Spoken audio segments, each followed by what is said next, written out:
So I was just passing some time, and I thought that I would make this little short video showing you guys how I do an invisible decrease using blanket yarn when I am making the jumbo bats.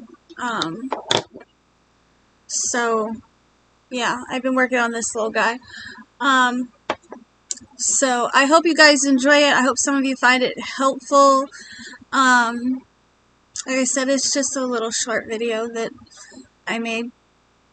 Anyways, I'll catch y'all later. Bye!